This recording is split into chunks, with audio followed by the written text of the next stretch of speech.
inside of you, and it draws you back because there's so much that you realize that you don't know about the world around you, and you have a hunger for it. You want to know about it.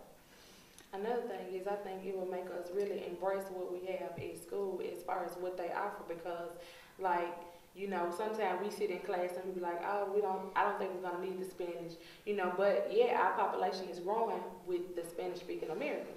Okay, so we come over here to another country, and now they're offering their students English, which is good because their students are really wanting to come to America, where there's a lot of American-speaking, English-speaking Americans.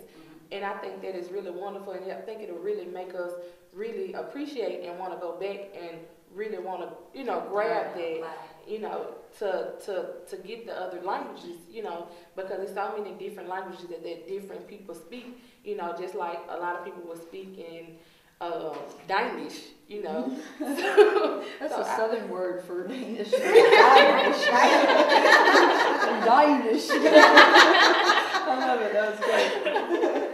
But it'll really make you appreciate the language. But what do y'all think about foreign languages now after being over here? Does it? We need to learn more. Like Chinese, they offer Chinese, and a lot of the students in Denmark were taking that. Right. Like we don't even need to offer that. Yeah. Right. Or some people get like offended when they were saying we should learn Spanish and English, and that was like a big controversy. Like, why would we want to learn another language? This is America, we speak English. Right, When we're here, they totally, like, of course you're going to learn another language when you're in the 3rd or 4th grade, start learning it. Like, it's something that helps you. And It's like they make allowances for us, and we don't think about the rest of the world. Amen. I mean, Amber, I remember earlier you and I had this discussion on languages too. Tell them what you were telling me about, you know, studying a second language. Well, I just thought that learning a second language is like, it just seems like something that really intelligent, scholarly people do, and it gives you a whole nother, like, realm that you're in, and it's like something that I want to do, and I want to be able to speak another language. I really want to be able to speak like 3 or 4 languages, because when you go somewhere and you can speak their language, you can feel closer to them. It shows how well-rounded you are, I guess. Yeah, I don't know. I just think it's a really awesome thing. And then you don't feel so limited. Because when you are in another country, you have to rely on your tour people to take you where you need to go, and you're scared to ask somebody where's the bathroom, or you know. You feel more a part of what's going on. This just like today. I went in a store. I went in a men's store, and the lady did not speak English. So I felt like really low, because I'm like, big size. Is this the biggest size that you have? You know, so you have to, you know, really just point to different things, and they're like, okay. Because she was looking at me like, yeah. Like, But you know, as a young child and you're growing up and you maybe do study some language, most all of us have studied some words or some language at some point in your education, but you don't really understand the value of it until you've been abroad. Exactly. If you've been abroad, you see a value that you never saw in the United States. You couldn't possibly see, because you're going from state to state when you travel and the language hasn't changed. But here, you cross over from one country to the next and the language is totally different. Right. So you have a whole new appreciation for learning a new language. So you do get a hunger and a thirst for wanting to be able to communicate and understand at a different level.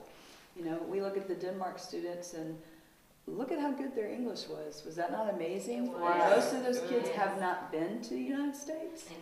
Can you imagine as good as their English was? My host family kept saying, "Oh, my English is so terrible. My English is so terrible." I'm like, "I understand you perfectly. It's wonderful."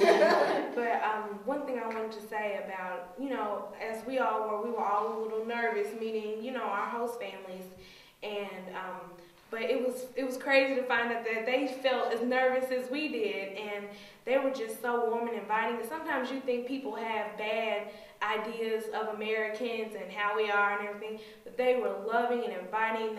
They offered me everything and wanted me to have everything, and they were just so loving and caring, and it was wonderful. It really was.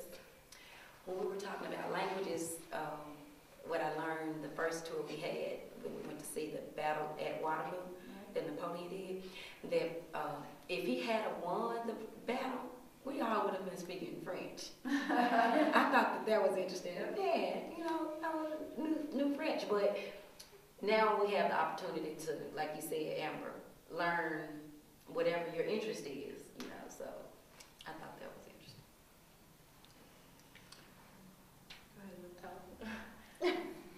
Well, I found being in a French-speaking country for the first time here in Belgium was great, because I actually got to use some of my French, and it actually came in handy for the first time. And like even the only few words I know still felt really nice to know. It's amazing how just a few words like that give you a little bit of sense of security inside the country. It's true. You guys were awesome. It was an awesome trip, and I hope it's something you carry with you.